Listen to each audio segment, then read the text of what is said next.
West, y'all. They've lost Aaron Clark, who's come to the Warriors.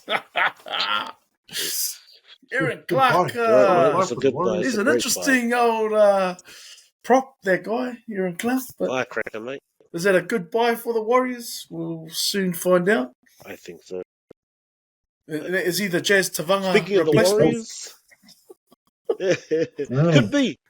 We'll get into that, Bobby. Let's go straight there. The 13th place Warriors, mate. Break it down for us, mate. Yeah, it's been a disappointing season for the Warriors when you compare it to last year, where we ended up on the table. I think there've been a few shining lights. Most of it's been off field, I think, for the Warriors. You know, I've touched on it before, selling out all our home games this year. You know, the first club in NRL history to do that. You know, that stuff's been positive for the club. Getting Roger back, there was probably a lot of expectation after last year's performance that the Warriors were going to go real deep into the season and hopefully play finals, but it hasn't happened that way. You know, we got to farewell a few players this year with Shaun, Addin Fonua Blake, Jazz leaving. I think one of the turning points for the Warriors season going down was probably when Luke Metcalf got injured real early in the piece in that round 4 game against the Knights, and him breaking his leg, and then there was this sort of merry-go-round of who was going to play in the halves, and it was never really consistent. And anyone can tell you that if you haven't got consistent 6 and 7 that play with each other, know each other, you know, consistently throughout a season, you're going to struggle. And we struggled. And those string of wins that we managed to put together middle of the season was when Tomato Martin and who was in there? Yeah, Chanel. You know, and that's when we sort of had a bit of momentum moving forward. And then Shaun got better, and then he came back, and then that momentum kind of stopped. And it was interesting because we had a whole lot of young players that were brought up into the squad because we had that run of injuries, and you had the likes of Moala coming in the centres, and him and Ali were playing in the centres because Rocket Berry got injured. You know, all of those injuries to really key players throughout the season just it stifles your momentum, and any momentum that we were able to build it was real stop-start, and then you pick up another injury. Tohu Harris gets injured, and it's like, oh man, these injuries are to key players throughout the year. One of the shining lights for me, I think, was Mitch Barnett. He played out of his skin, man, and he reminded me heaps of what was that Aussie guy that we had? Kevin Campion. Yeah, that's the one. He had a real Kevin Campion type feel in the way he was playing. And I'll be honest, man, I never noticed Mitch Barnett when he was at the Knights. Like, not at all. And then he comes to the Warriors, and then, oh yeah, what's this guy? And his game has really, really improved. And you noticed him at Origin as well, Bob? Yeah, man. Like, oh no, I'll give him his flowers. Yeah, like, man. he played so well that he played himself into a New South Wales jersey, and man, good on him. That's probably the only time I'll support any New South players is when they're Warriors boys. You know, slightly, like, just, hey, congratulations, you got an Origins jersey. Good on you. But next year's looking pretty. Oh, actually, let's go back to when our fullbacks are injured. Oh, this was a real bugbear for me this year. When Chance got injured, you have this Dally M fullback of the year. You've got this Dally M player of the year, man. captain of the year, who can step in. Yeah. But for some reason, Webster just thought, like, he didn't want Roger to play fullback. And I don't want to break my promise now. I won't break my promise. Yeah. And then I was thinking, so you've got an A+ fullback playing like a B- centre. Just Topic is all right, though, eh? But Topic not is okay. But he ain't just like Chance. They're Roger both good. Sheck, yeah, exactly. So that was one of the things for me. Like every time Chance was injured, and the only opportunities we kind of got to see Roger play at fullback was when Tupiki was off HIA, all the random times during the year when both Chance and Tupiki are out, and that was the only time.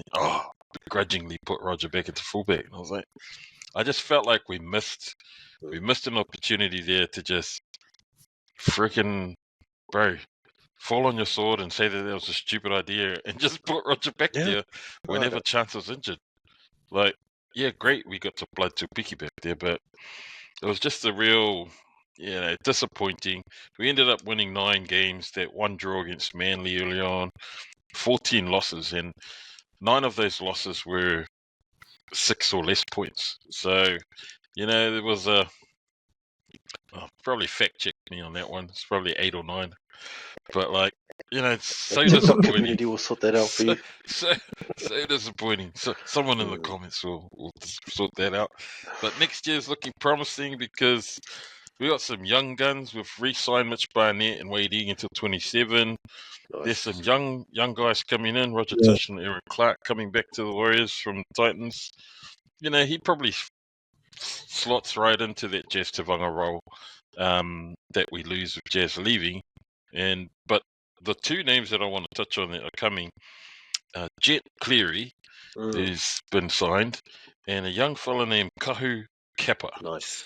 Now, this guy is from Waverley College, apparently, is a rugby union school over in Aussie, and that doesn't really carry much anything these days because Australian rugby union is so gaia. But he's been so good at schoolboy level that he's been picked up by league teams. He's represented the Waratahs under 16s, under 18s. He's one of those young fellas that just interchange between league and union. And then he ends up at the Roosters and he's playing in their SG ball team. And the Warriors have managed to snag him for a couple of years. And so he looks super exciting, according to some of the videos that I've watched of him. Kahu Kappa. So he's coming next year. Jet Cleary, younger brother to Nathan. Keeping that Cleary connection to the Warriors alive next year. I don't know if he's as good as his brother or what, but just that name, we got having a Cleary in the Warriors. Tito, man. I'm hoping we didn't get Tito, bro. It's my little brother, Tito. Yeah, hey, man. I'm Michael's brother. Nah. It's not like that. I'm thinking more like if it was wrestling, they got the Undertaker, we've got Kane. So say, Brothers of Destruction. We're gonna be like that next year. So disappointing finish for the Warriors this year, but it's looking promising for next year. And I think I mentioned it before. Even though we've had all these losses this year, it doesn't feel like previous years where we've finished this low. And just the vibe around the Warriors club at the moment still feels super positive. I don't know how long that's going to last. I think it's because we've been stuck in those COVID years with the Warriors so much that the results, we were happy last year because it was all up the wires. This year it's still up the wires. Everyone's sort of shaking off that hangover from COVID, and we're just happy to have league back. And even if the Warriors aren't performing, we're New Zealand Rugby League fans at the moment are just happy that we've got league back. So, NRL, man, we carried your ass for 2 seasons. Give us something. Give us something. Hey, man. And we continue to give back to the NRL because it ain't given, mate. It's got to be earned. Games. They didn't earn their place. They didn't earn their place. Yeah, Roger, we'll get your views, mate, on the Warriors. Bob talking about hangover from COVID years, man. It was a hangover after riding that wave last year, man. I think they just underestimated it. They didn't fire on all cylinders. I reckon Shaun Johnson should have announced his retirement at the beginning of the year. It became a distraction midway through the season when he's announcing his. So it became all about him when the campaign all of a sudden became about sending him off into the sunset when it should have been about them playing for the top 8 and beyond that. But it became about trying to, send him off on a fairy tale at the end. Because it just wasn't that fairy tale that they probably envisaged to go one better after the good run that they had last year. What do you mean by that? Do you mean like when Tamaire and Harris Tavita were going well, and then when Johnson was healthy, playing? Yeah, and when he wasn't, it doesn't seem like he was the best option. They should have just stuck with Tamaire, and they should have stuck with Harris Tavita as well. But it's almost like it became about making sure that if Johnson's available, play him.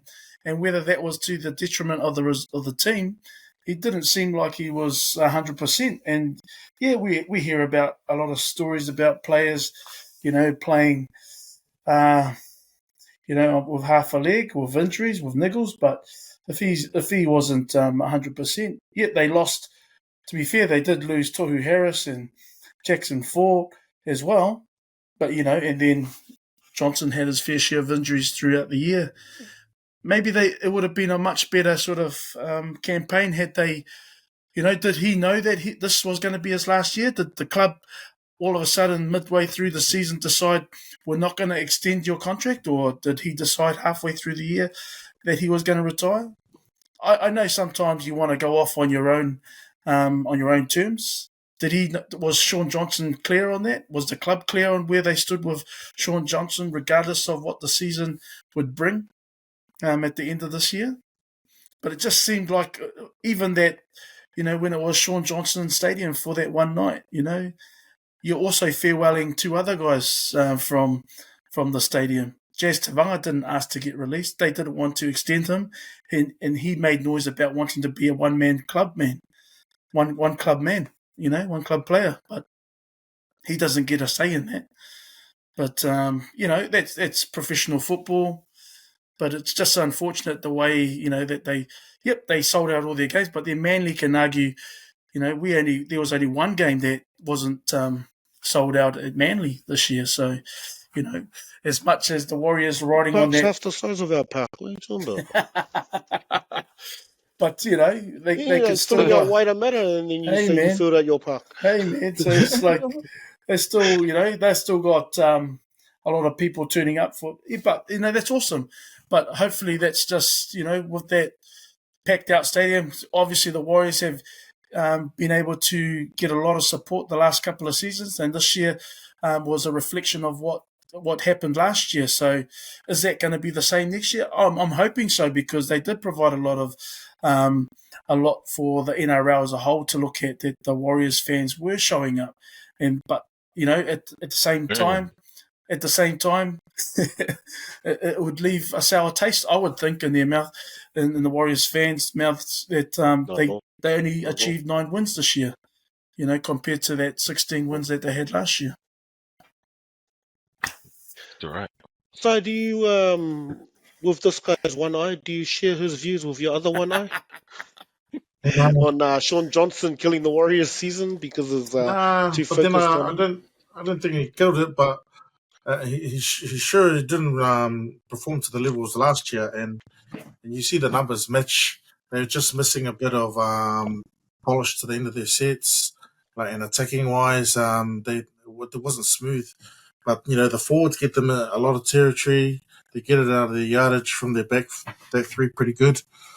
But yeah, just defensively, I think you guys mentioned it. Tomato Martin, he looked a bit more dangerous. And what's his name? He missed a bit there. Your number 6. Harris Tavita, yeah. He missed a lot of games through injury. Metcalf, sorry. So it was, the halves weren't very consistent, but I just want, in terms of product and the business, how it's run, Warriors are right up there, man. They're really maximizing the league interests back home, selling out all their games. It'll be interesting next year how many people are still hardcore 100% after this, because pretty failed year, really, After watching the ABs, I think we're in good stead, mate. We'll still be That's what I happy at mean. those stadiums. Like Ain't last nothing year's, else to watch around here, I man. mean, last year's results have a massive part to play as to why it was sold out this year's, because they were riding that wave and hoping that, okay, we had an awesome year. We were almost there last year. We could probably go all the way, and they want to be along for the journey. And so that support has come by because of those results. So it'll be interesting to see after a failed campaign, and you can term it how you will, but we've got 3 Warrior supporters right here. Will that same support that was reflected based on last year's results, will that be the same in 2025 based on this year's? Well, I'll come to you last, Stace, because I guess you're probably the most invested. Beginning of the season, you told us how you the booked most your invested. tickets So there's and levels of your investment with accommodation. Warriors fanship, is it? Are you but in the yeah, I lower guess level? Are you the the season. bronze class? And as Stacey got the gold class investment. Tana's I'll try and get out, but week fan. if there's a bit of drizzle outside, it's like, oh, I don't want to catch a cold going to watch the boys. Bob seems to be going to all the games. He's got covered seats. We are probably Season tickets. Yeah, Oh, Stace, awkward anything silence. to add with the boys? Yeah. Yeah, I agree. I agree with a lot of what Bob had to say. Disappointing season for us. So I remember way back at the start of the season we did our preview, and I mentioned like the Warriors finished 4th in 2023, and now we've added an Origin player in Kurt Capewell, a Dally M winner in Roger. So logically we'll finish even higher now because we have an even stronger team. So that never eventuated, which is really disappointing. I thought the attack and that constant block play shape that we kept doing, that was massively successful for us in 2023, but it just didn't work this year. Teams did their homework and it became quite predictable. So if you look at some of the modern games, and we talked about this earlier, someone like Jerome Hughes, he's on track to win Dally M Player of the Year, and he's been devastating because he's a first and foremost a running threat. So you see someone like SJ, he's abandoned his running game a long time ago, and the defense just sort of drifts off him towards the outsides because they know he's not going to run it. And I thought the Warriors' best game was probably that last game against the Sharks, and that's when Shaun actually started to run the ball more and sort of run through the line a bit more. So instead of just sort of playing out the back all the time, which he was always doing. So I thought SJ was pretty ordinary compared to last year. And saying all of that, I still think he's going to be a massive loss for us for next year. So I don't know how the Warriors are going to fare without him. And I agree with something that Rog mentioned. I sort of hope they have a good year. They have to have a good year because the Warriors sold out all their games this year and they're getting massive support in New Zealand. And people are going to all their games now instead of going to sort of Super Rugby. Even the All Blacks ain't selling out their games. But that support won't continue if the side keeps losing. So they need to make top 8 next season. Yeah. And start the season well. Keep the fans coming back and staying away from rugby union. Because that's still sort of the number one sport in this country, even though it's dwindling a little bit.